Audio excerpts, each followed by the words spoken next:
Hello, ladies and gentlemen. Welcome, one and all, to this, the Cult Movie Podcast, Cult Potato. As always, I am your host, Campion, and joining me is, of course, my ever-faithful co-host, Mr. Grady Hooker. How's it going?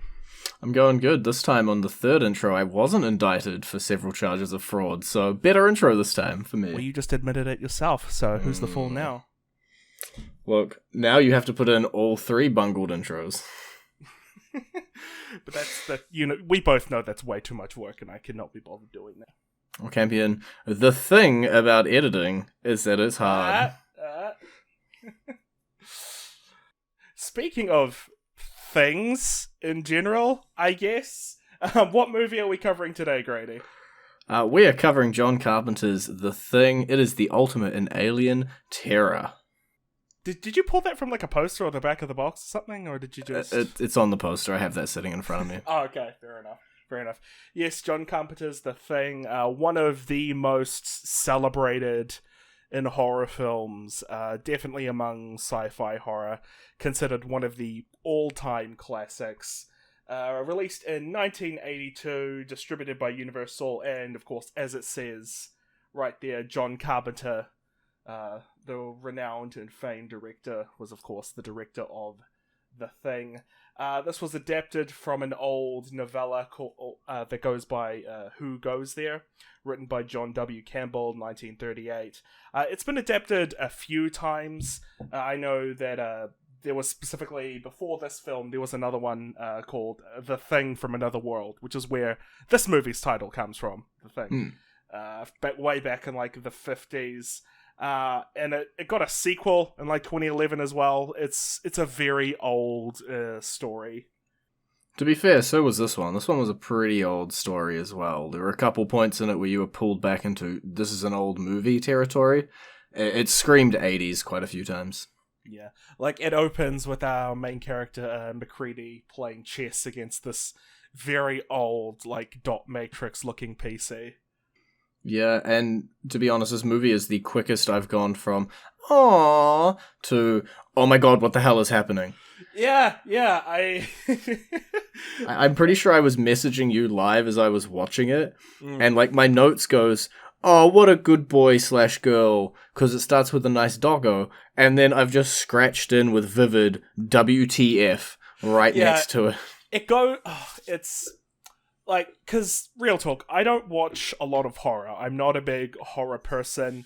I dabble my toes in it every now and again, but it's very rare that I'll go out of my way to, outside of, like, H.P. Lovecraft, it's very rare that I'll go and watch horror. But I gotta say, I really enjoyed this one, because I think this is the kind of horror that I can get into. More the sort of psychologically stuff. Yeah, because a lot of this movie, even though it does like have a lot of big, gross like monsters and stuff, a lot of the horror just comes from like just the tension and paranoia built up throughout the film. Yeah, I took like 8, maybe 9 lines of notes, and one of my lines is just paranoia. Yeah. Spelt completely and utterly wrong, but that's really what this movie was to me. That was the central tone throughout, was just all of these characters just totally and utterly falling into this pit of paranoia. Yeah. And what I really liked about how they did it here is that they're becoming like really like anxious and, as you said, paranoid throughout the film. But I felt that a lot of it was like really justified, because often whenever I do dip my toes into horror, I get really irritated with the characters. They're making dumb decisions, or they jump to conclusions or rationales way too quickly. But here, one guy grabs a gun or a flamethrower and just starts pointing it at everyone. He's like, I can't trust any of you. And I'm just like, yeah, that's actually the right decision. That's exactly what I would have done in that situation. Just like, no, I don't trust any of you. I'm burning this whole thing down. Stay away from me. Yeah, it was good in that point. Like, at no point should you really have sat around and go like, oh, why did that person do that thing? And that is really the point of it. Usually when you're watching a film like this, you pick sort of a character and you're like, yeah, that's a character that's making all the decisions that I would have made. In reality, they all made pretty reasonable ones. Yeah, with the information that they had, they made some pretty reasonable choices. Now, going into this, neither of us had seen this movie before. correct? Correct. I hadn't seen it. I kind of knew, like, the ending, because the ending is so famous in pop culture, but I didn't know the film. Same here. The film, it was a complete blind go into it. I didn't know, obviously what happens throughout the thing. Yeah. And like, I do feel that a bit of the punch at the ending is kind of taken away if you know what's coming. But despite all that, I still found that I managed to, really get invested and really sort of enjoy the ride that the movie was taking me along throughout the viewing. Like, sorry, my computer. Okay, good. I have lost my train of thought there, so I'm just gonna throw it to you. Yeah, for me, the only part that was, like, sort of hard to follow, or, like, sort of made the story not as great to me in the opening, was that because there was just so many generic humans in snow coats, I definitely lost track of how many characters there were and who was in this film. It wasn't until it got down to, like, 5 or 6 people left that I started, like, being really invested in each character. Yeah. Because, like, for me, it was just the only people I could really attach to it, because I kind of felt the same way.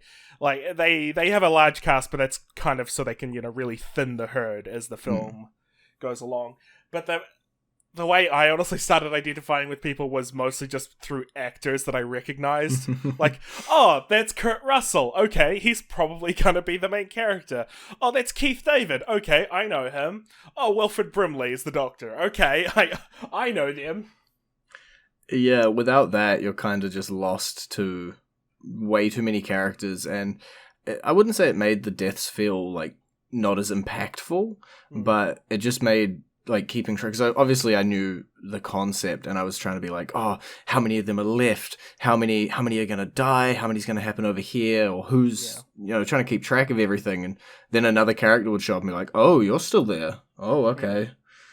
Yeah, it wasn't until about, like, the midpoint of the movie, like, once a few people had been killed off and, we'd actually gotten to see a bit more of everyone, that I really started to, identify with everyone. Although, again, knowing the ending of the movie, it is a tad difficult to get attached when you know that, very few people are going to be making out of this alive. Yeah, luckily I watched this movie with my girlfriend, and she didn't know the ending, and so I was able to keep that to myself as we were watching, and so I got her sort of genuine reaction to the ending stuff, so I'm sure we're going to dedicate an entire section of this discussion to the ending of the movie, so I'll save it for that, but, like, I did get some sort of genuine reaction to be able to feed off of. But even knowing what the ending is, it's one hell of an ending. Like, it is... It's weird. I've never had an ending that I've really loved without it being satisfying. I think the fact that it isn't satisfying is kind of what makes it so good. Do you just want to talk about the ending now, then? No. What I actually want to talk about right now is the true star of the movie, the special effects. Yeah, okay. Now, okay. Sure. I had seen pictures of them, right? I had seen clips of it on YouTube. I kind of knew what to expect. But when that dog's face splits open like a bloody flower covered in teeth, that genuinely... That got me pretty hard. Like... Usually whenever I get a jump scare, it's usually a quick, and then I feel silly. It's just like, okay. I've never had a jump scare that hits me. I go, and then it keeps going, and I'm like, no, stop. No. Yeah, and because, man, it's... I knew that going into this film that one of the most lauded things about it was its practical effects, because... I've heard people, especially since the prequel movie that got made years and years later, heavily used CGI instead. Yeah. And that was one of the big things, like, oh, why would you do that when the thing is so well known for its amazing practical effects? And every monster in this movie is just horrifying and terrible, and I hate them, and they're gross, and it's amazing, every minute of it. Yeah, my only note, because I agree, like, all the creature stuff, is amazing. My only note that was negative towards the practical effects was, I believe it was the first alien autopsy.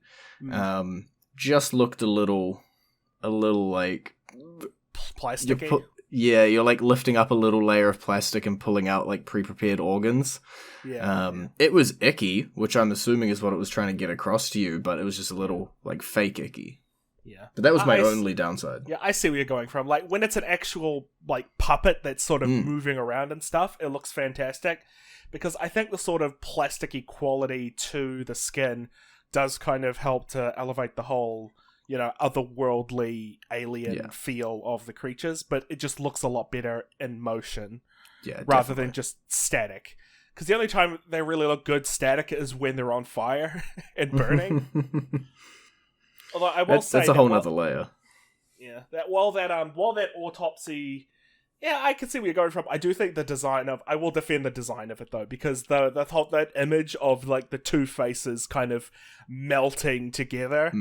I saw that when I was like a kid, just a picture of it, and that has stuck with me all the way through to adulthood.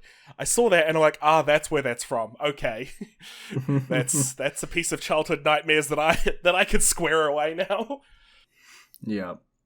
They were definitely pulling out nondescript organs. I would ever watch a movie that would make me as like scared of like, but I guess that's kind of like the whole of how like the organism is like moving all this kind of stuff around the body, so they're not going to be in the right places and stuff. It took me way too long to figure out that was like the concept of this creature. Like, I was all over the place of like, is it shape-shifting? Is it duplicating? What is this thing doing? Is it just taking over the bodies? And as many times as they tried to explain it, I was classic, like, dumb movie watcher who just couldn't figure it out until, like, halfway through the movie. And, yeah, and just, how do I word that? Because I think one of the things for me that I do love, it's not just the way the creature looks, but I think it's also the way the creature is presented in the film that really works for me, because it isn't like some sort of like wild, you know, animal like the xenomorph from Alien, because the xenomorph from Alien, it was intelligent, but it was intelligent, you know, like a predator, like a hunter, you know, whereas this thing is like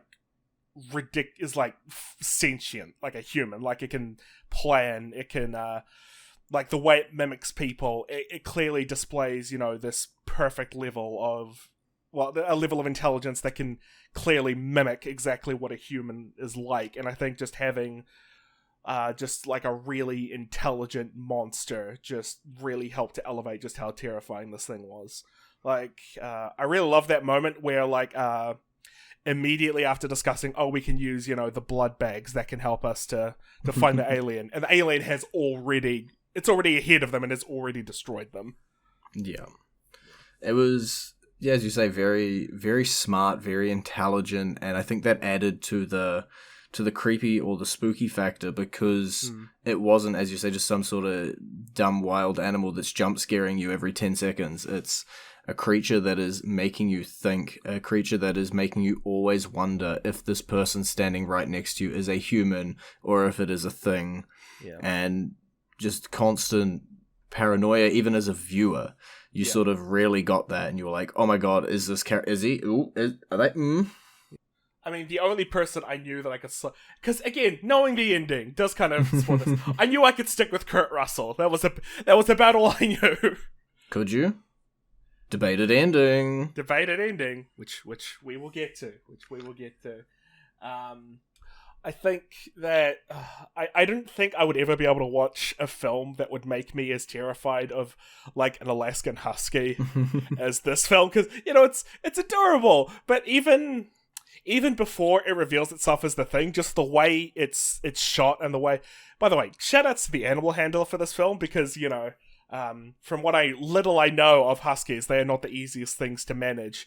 And this is probably the most well-behaved husky I've ever seen in my life. Like, how they got the dog to act like undog-like and sort of creepy is beyond me. Like, that scene where it just walks into the dog pen and it just calmly sits down, and the way it just sort of stares like dead ahead, that was really creepy. It was a good doggo for sure, but as you say, like, you knew from the start that something was up with this dog. Yeah. But then its face exploded off, and then all those tentacles came out. Which I don't know how they did the tentacles in this movie, but those are some of the best like physical like puppet tentacles I've ever seen. Because we saw this back in Tremors, like how the tentacles, how they did seem kind of stiff and they didn't seem very like fluid or realistic. I don't know what they did with the tentacles in this one, but they animated pretty damn good. It's definitely got to be some sort of combination of effects rather than just sort of trying your tried and true. I think there was some things that they really did here that were, I guess, at the time, revolutionary or sort of really worked well. Like, there was nothing where it's, oh, you could have done this instead, or you could have just used this effect or this style of effect. They used everything correctly. Yeah. If I had to make a wild guess, I'd say that probably what they did is for like the big pieces of the creatures, that was just straight puppetry, but for like the smaller like tentacle kind of things, that was maybe stop motion, I guess. If I had to make a guess. We'll never know unless we go watch some editor interviews. Yes, I mean, this is one of the most celebrated horror films of all time. I imagine there's information of that out.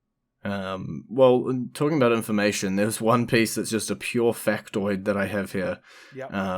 And that's because from one of the opening scenes where they went back to the Norwegian camp, and they were looking around there was a person who's been killed and their blood had like frozen into an icicle. Mm-hmm. And I was determined that blood didn't freeze at like any good temperature, and it turns out blood freezes just below 0 degrees Celsius, so I was wrong. But just in case you needed to know at what temperature blood freezes at. There you go. I mean, to be honest, I'd already assumed that blood freezes, so... Look, I thought there was too much salt or too much other... Like, look. Frostbite, blood freezes. Brady. Frostbite. Blood freezes. That's... Will it freeze into an icicle like that? I can't answer you. I'm not a physicist. Well, I have Google. Maybe the creature just took the time to take the blood and sculpt it into like this little icicle. I mean, it's a smart monster. Maybe it knows. That's true. It did just wake up from an ice bath. And before we talk about the ending, quick note on the cast. As I mentioned earlier, Kurt Russell plays our main lead, MacReady.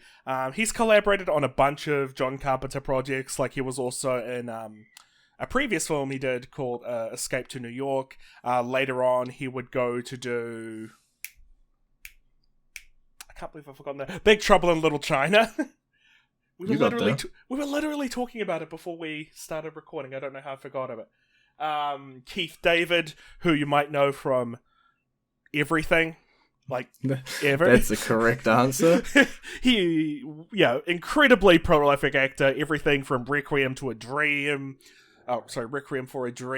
to Gargoyles to Community. Dude's Good, been in I was going to make sure things. you were going to mention Community. Grady, I'm never going to pass up a chance to talk about Community. Is Community a cult classic? Yes, it is. It is a cult classic TV show. It counts. We'll get there. We'll get there.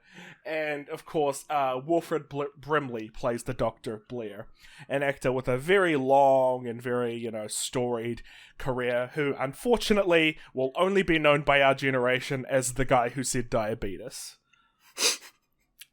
Look, it's a good line. It is, yeah, but I mean, he's this celebrated and really good actor, and for us, it's just like, oh, it's the diabetes guy. That's the way your career goes, right? Like, you're known for your career until you do that one role. And for some people, it's Thor or Captain America, and for other people, it's diabetes. Oh, have you seen that? Have you actually seen that full video where he says that? I have not, no. It's actually a video, like, it's for an advocacy and awareness group for diabetes, which makes me feel even more sad for him. It's like, oh, he was trying to help people with diabetes, and now he's just the punchline. Now he's the diabetes punchline. It's sad. But also before you get to the end, because I'm gonna jump in, unless you had more cast stuff. No, like, there are a bunch, because as we said before, it's a pretty decent sized cast, and they've gone to do a lot of things. But those are like the three most notable people.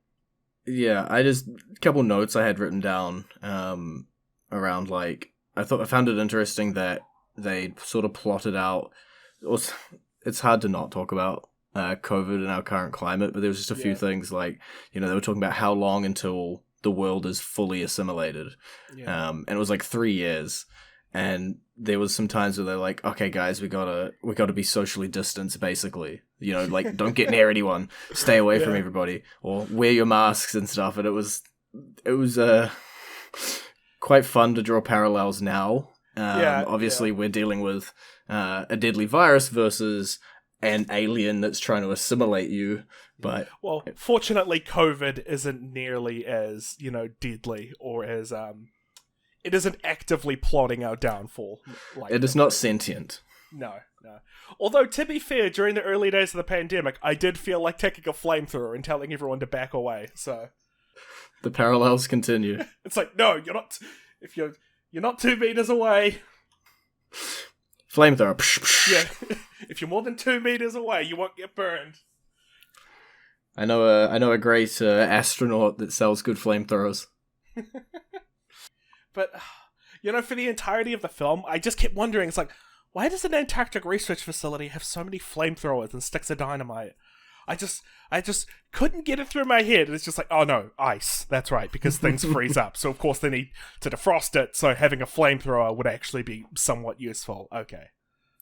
Yeah, there was a few things like that were just entertaining to figure out. Like dynamite, obviously, like you're busting holes in walls and stuff. And when they went to like the Norwegian camp and they'd like dug out this massive spaceship and it was basically just sitting there, and you're like, okay, we never covered that up.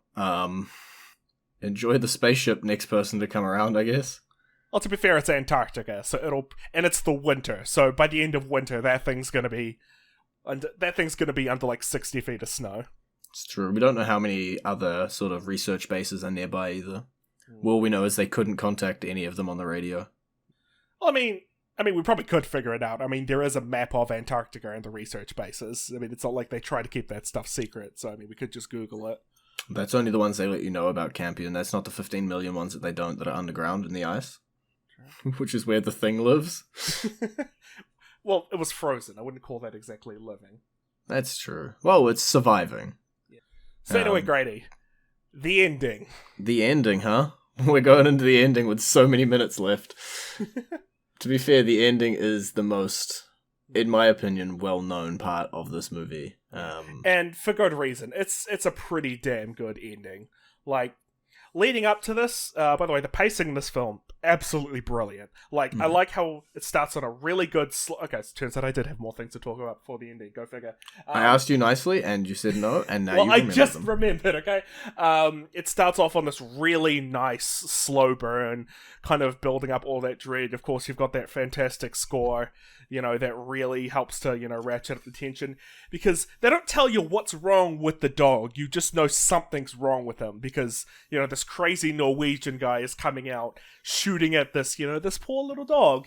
And then as it, starts to wander around the research facility, you kind of get the impression that something's up with it. And you get bad vibes. Yeah, and then it gets introduced, and it just... The way it paces between moment to moment, because the number of times the creature actually shows itself, I think you can actually count it on one hand. Like, I think it's about, 6 or 7 times throughout the whole movie. It's not a lot, but I think the way that it paces out, the creature interactions works really well. Yeah. And yeah, as long as you're sort of committed to the movie, because it does not hit that action straight off the bat, there is a long portion between that where we're visiting the Norwegian base, where we're sort of just showing you who these characters are and trying to introduce you to as many of the 30 people on this base. Okay, there's there's 9. There is more than 9 people on this base. Okay, 12. I counted at least 11 in one scene. Yeah. Well, they spend a lot of that early portion too, setting up, where everything is, what they can work with, except for the flamethrower. Out of all the things to set up, they don't set up the flamethrower. They only set it up, when they just go to Keith David, it's like, get the flamethrower. And at which point, it's just like, you really, You spent all that time early in the movie, and you couldn't just mention, oh yeah, we've got a flamethrower for ice and stuff. And specifically, we have the flamethrower guy. Like, we need the flamethrower. Go get Keith David. Well, to be fair, he is the guy I would trust with a flamethrower. Yeah. We Anyway. trusted a few other people with the flamethrower, and that didn't work out well. Anyway, now we can finally talk about the ending. Oh, well, I actually had this other thing called Not the Ending. I can't actually tell if you're screwing with me. I'm messing with you. Talk about the ending. Okay. So, of course, at the very end, everyone else on the base is dead. To try and kill the thing, they just burned the entire facility to the ground, which, to be honest, would have been my very first reaction upon discovering the monster. I would be like, well, okay, this whole thing's a wash. Just burn Antarctica in its entirety to the ground. So, the entire facility gets burned to the ground, and we're left with just Kurt Russell. You know, he's really injured after the massive explosion he used to take out the creature. He stumbles along to to one of the sheds that's just been completely torn apart, and Childs, who is Keith David's character, comes up to him with a flamethrower, and it turns out that he's been alive, and we don't really know where he's been. He says that, you know, he thought that he saw something, which is why he was absent from the climax, and it just sort of ends with the implication that maybe one of them is infected with the thing, and it heavily implies that, you know, well, they've got no supplies. It's the Antarctic winter. They've got no shelter. So as soon as the fire dies down, which is going to be very quick, they're both just going to freeze to death. And you don't really know whether or not one of them is the thing. Yeah, the big part here was that you had to really understand both teams' end games, right? Like, Team Human's end game was to burn everything to the ground, including the thing, be done with it, you're not going to survive this anyway. Yeah. Team Thing was literally just survive the fire, freeze to death, and then jump back alive when the next group of humans come through and thaw you out. Yeah, well, they specifically mentioned that there's going to be a rescue party coming along. So the things was just going to, you know, wait it out till they showed up with, you know, more warm bodies to steal. And so this is going to be really disappointing when we have the exact same theory about this ending. But before we pick our theories, I think as you say, the fun part about it is that you are left to speculate. You are not directly told, you know, hey, Childs is the thing. You're not told, hey, McCready is the thing, or hey, either of them are the thing. You're just left a little uneasy, and then it just fades on out. And it's probably one of the first movies in a while that as soon as it ended, I jumped up and put on a YouTube video about theories about the ending. Oh yeah, because there's a few of them that have come out over the years. And I have the distinct impression that we both probably have the same one. Gasoline. So Grady, what is your take on the ending of John Carpenter's The Thing? I believe that McCready handed a Molotov cocktail that he took the rag out of to Childs. Childs drunk gasoline, did not react, and then McCready did a little laugh as he figured out that this was the thing still sitting across from him. He did not kill it. And as he'd mentioned just a few minutes prior, he had no energy to stop him. Okay. We have completely different theories on the ending of The Thing. Yes! I firmly believe... I didn't look up any theories, I just know that they're out there. This is just based on my experience, my experience as a viewer. I believe that Childs, Keith David's character, is the... Oh, no, sorry. I believe that McCready is the thing. Okay. Kurt Russell's character. Because, Keith David has the flamethrower. And I have a feeling that, Kurt Russell, because he's in a much, weaker position, because he's clearly injured, the thing could have survived the explosion, taken on Kurt Russell's form.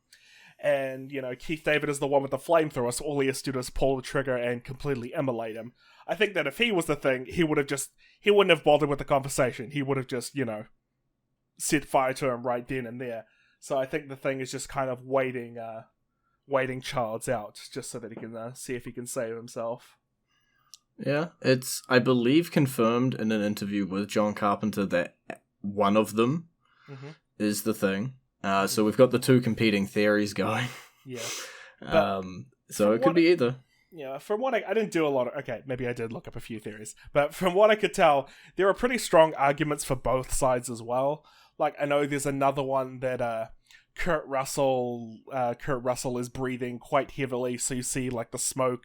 you see the vapor of his, condensation from his breath coming out quite heavily, but you don't see anything from Keith David during that entire scene, whereas literally everything MacReady says, you just see all of this condensation coming out of his mouth. Keith David, literally nothing. Yeah, everything seems to tie back to the little laugh from MacReady, and it all comes down to which way you believe that little laugh is. But that little laugh is he figured out that Childs was the thing, and that he's going to have to either try and kill him or he's failed, or if that little laugh was the thing going, haha, I've survived. Yeah. And maybe putting on like a human facade to see if he can disarm Childs. And there's so much back and forth on all this. Like, we watched a really long video that explained, obviously, the MacReady is the thing theory of just how far back he would have been the thing. And it's quite far back that he was assimilated. Yeah. Down to, like, the blood test scene, like, already being assimilated at that point. Yeah. And so there's a good point to it. Like, obviously, if he was the thing, when he slashed the blood bags, he could have stashed some and faked the blood test scene for himself. Yeah. But it all comes down to, as well, multiple things being out and about at one time, and that being a factor. Like, you got to really keep track of who may or may not be a thing at any one point. Actually, in that theory, when did they say MacReady got taken? Like, when... I don't remember exactly. I do remember it was before the blood test scene. Okay. So, sort of, like, around the midpoint-ish kind of... Around there, point yeah. of the movie. Okay. Because it was the whole concept of multiple things, and that they were very much on their own path. They only cared about their own survival. Which so we saw where, like... So it wouldn't be the survival of the group, just for them individually. Yeah. Because we saw that one of them was trying to build a spaceship to escape, and then at least one other thing agreed to help burn it down and explode it. Yeah. Like, they don't seem to really care about each other's plans very much. It's just a case of, I must survive. But that's not my theory. That's just one you read. Yeah, my preferred theory is still the Childs theory. I think there's a lot leaning into it, like, we've seen that assimilation rips up the clothes quite a bit. Yeah. Childs is wearing a brand new jacket that he was not wearing earlier in the movie when he rocks up. Yeah. You do point out, he has the flamethrower, he could just end it, but, the thing, maybe it doesn't actually have that much energy, and does just need to rest for a little while and doesn't want to burn down the one place that it's trying to be in. Yeah. Actually, and I just thought of this, I mean, because it does consume other organisms, like so maybe it could just want to eat MacReady rather than torch him alive. So, yeah. And I'll let you explain anything else you've got, because I got one smoking gun that I want to go for, but I'll let you go. I think that's it, like... Because that's sort of the beautiful thing about this scene, is that there's a lot you can really pick apart. Like, a lot of things that they introduced over the course of the film that can be brought back into play for the ending. Like, as you said before, the clothes ripping up, and the whole, flamethrower thing is as like a method to kill the thing. It's like, why would the thing carry it with him? Or maybe he did want to, so... I don't know. What is the last smoking gun you've got, though? Have you ever seen a webcam video where somebody had a ring light? Yes. And you see the reflection of the light in their eyes. Mm-hmm.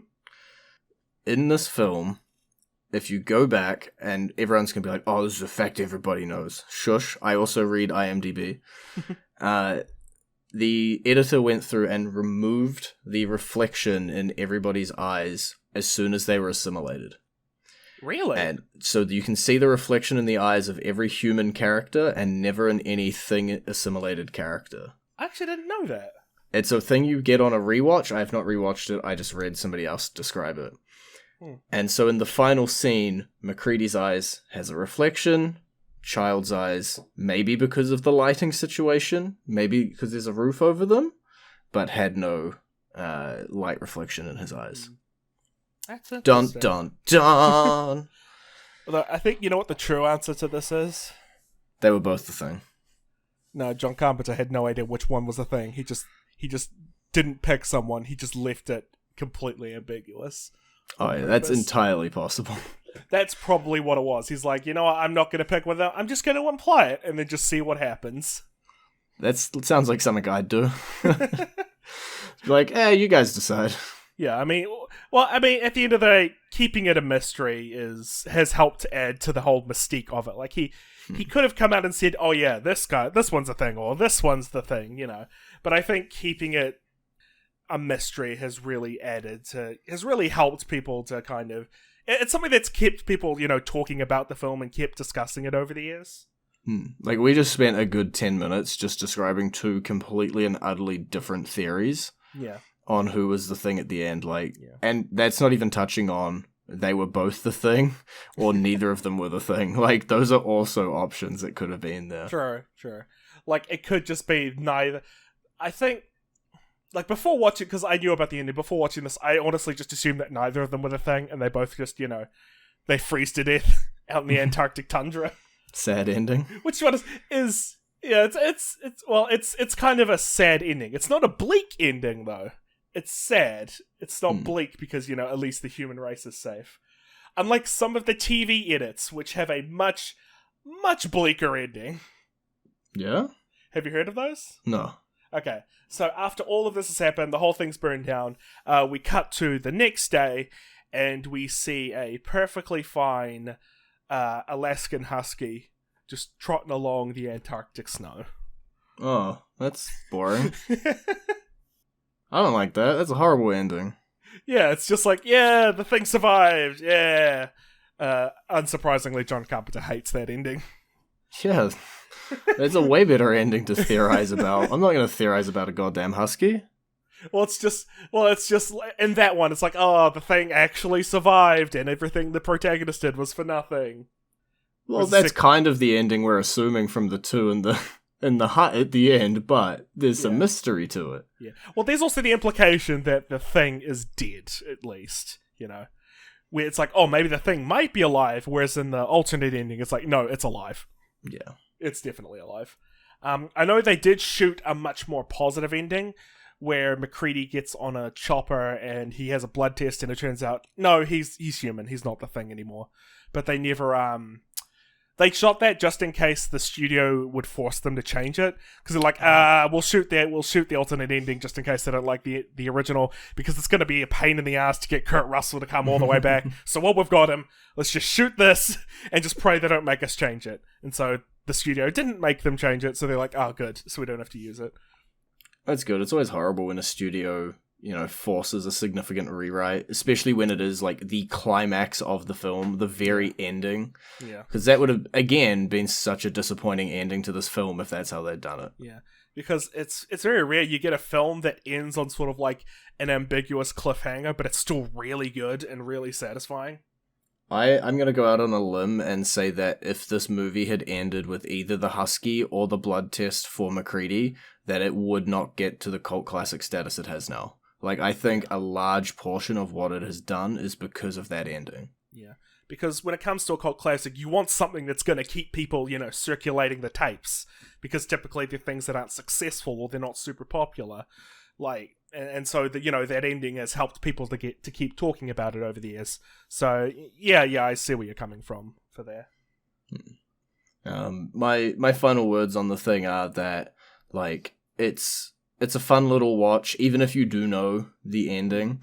I perfectly fine. Like, as I said, my girlfriend watched it with no knowledge of it. Not a big horror movie person, but no massive jump scares.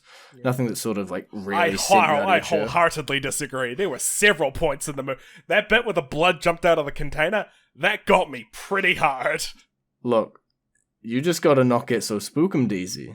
That's true. I am very easily scared, which is why I'm not a big fan of horror in general. However, you can't tell me that part with the dog's... Again, the dog's face opening up scared the shit out of me. Look, we've both seen Stranger Things together. Looked like a demigorgon. That's all I'm saying. I actually haven't seen Stranger Things. Very similar. Face peeling back into a flower with teeth inside it. It looked very similar. I don't know. I know what it looks like, but for that thing, it looks like its face is designed to do that. There's a difference between a face designed to do it and a dog's face peeling apart at the skull. Huge difference. Potato. Anyway, sorry to cut you off there. Whilst I...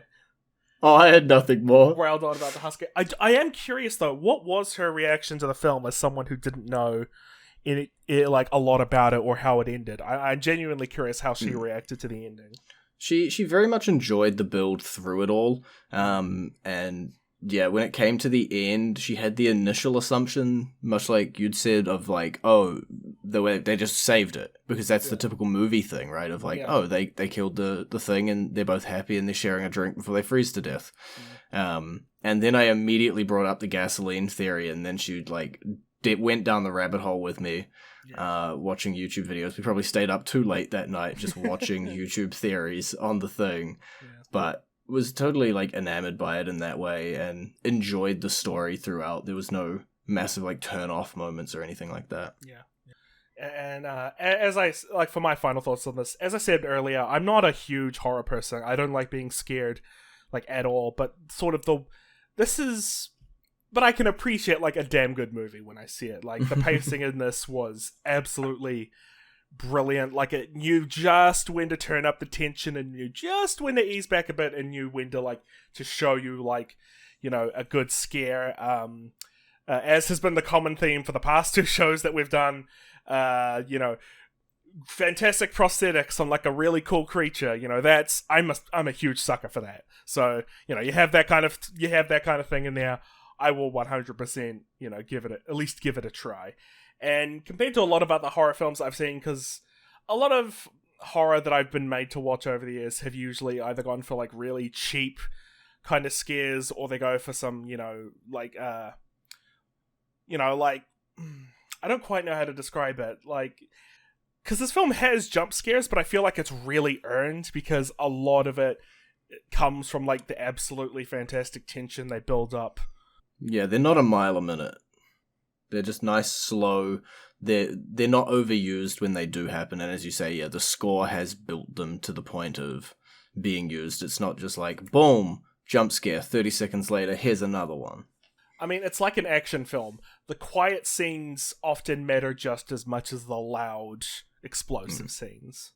Because that's when you really get to build up to, you know, to a good climax. Yeah. But of course, as with many cult classics, when this film was released, it did not do very well. It only made $19 million on a $15 million budget. So they may have made, you know, their budget back, but then you include like marketing and stuff into that, which I think we don't know how much marketing was spent on this, but I think the general rule of thumb is like double the film's production budget. So in that case, that means they would have at least been like 10 million short on this. So flop at the time, but of course it would eventually get picked up later on and would go on to become, even more so than the other films we've talked about, this is probably one of the most celebrated like horror films like and science fiction films ever made. And it's been homaged and parodied in a number of different things. Everything from I remember Futurama did a Thing parody. Yeah. Do you remember that episode? Yep. Yeah, with the guidance counselor. If you really stretch it, Among Us is effectively just the video game version of The Thing. Yeah. Yeah. Of course, it got a sequel. There have been a lot of comic books that have come out based on The Thing. I think the comic books take the position that MacReady was the human while Childs was infected. Mm-hmm. I wouldn't recommend reading them though. They're really not. A lot of them really aren't very good. You know, maybe there are some good ones out there. Not the ones I've read. I know there's Okay. quite a few of them.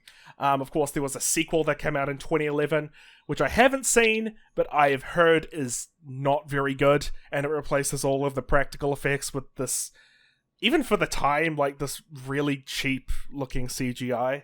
So, yeah, probably not worth checking out there. It got a video game adaptation back in 2002, which from what I've heard is pretty good. I remember... Okay, this is probably an obscure reference that you're not aware of. Did you ever watch the Spoonie one? Did you know anything about Spoonie, or have you ever seen any of his Oh my stuff? god, the Spoonie one, I absolutely loved it. It was my favorite thing. I don't know what the hell you're talking about. Very old school video game reviewer, like one of the very earliest on YouTube back in the day. He did a very notorious review on the video game. This was like, okay, this is like pre-high school for us, so this was like some of the earliest stuff I'd seen on the internet. Well, for all of those listeners, and quite fondly myself, who is getting absolutely sick of the horror films and absolutely sick of the amazing practical effects, Campion, what is the next episode of Cult Potato gonna be? Campion, we picked Scott Pilgrim. That's right. Well, great. I'm editing that out, by the way. No, keep that in. Well, Grady, the next episode of Cult Potato is going to be one of my all-time personal favorite films. In fact, it's a film that I know you also love quite a lot as well. This was like... I remember back in high school, this was like the big film among like our little friend group. It'll be Edgar Wright's Scott Pilgrim versus the World.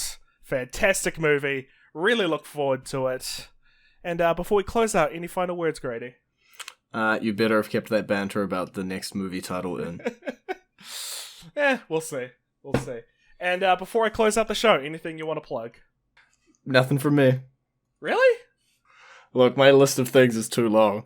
Just go grady.nz. Nice, easy website. Just go there if you want anything. Nice and easy. Nice and easy.